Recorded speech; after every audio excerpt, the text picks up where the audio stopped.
There's a version of you that's been waiting for the right moment to start, waiting for more money, more time, more confidence, a better job, a clearer plan, someone else's permission.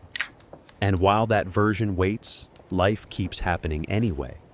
The bills still come, the days still pass, the dream still sits there, untouched, gathering dust like something too fragile to use.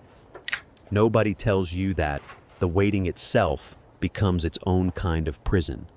You think you're being patient, being smart, being strategic, but really you're just standing still while telling yourself it's preparation.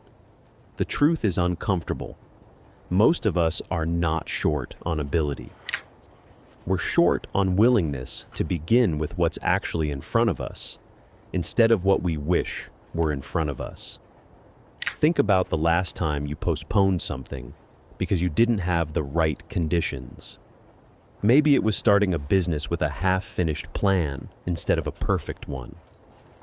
Maybe it was writing that first page, even though you don't have a quiet office or a fancy laptop. Maybe it was reaching out to someone for help, even though your voice still shakes when you ask for things. The conditions were never going to arrive gift-wrapped.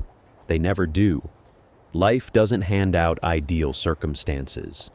It hands out today, exactly as messy and incomplete as it is, and asks what you'll do with it. There's a strange relief in accepting that you don't need more than what you already have.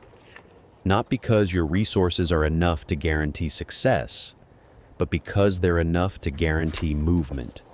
And movement, even small, even clumsy, changes something. The parent who feels like they're failing because they can't give their kids everything still gives them something real every single evening. Attention, presence, a bedtime story read in a tired voice that still means everything.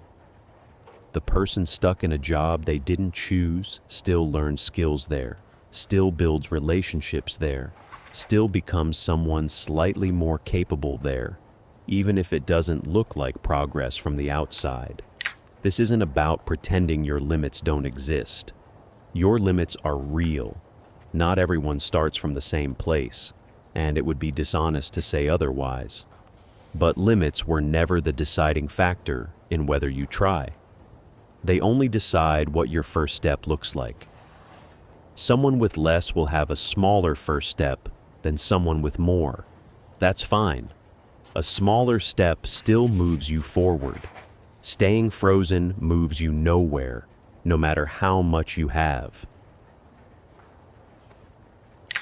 Picture the version of your life 5 years from now if you kept insisting on perfect conditions before acting.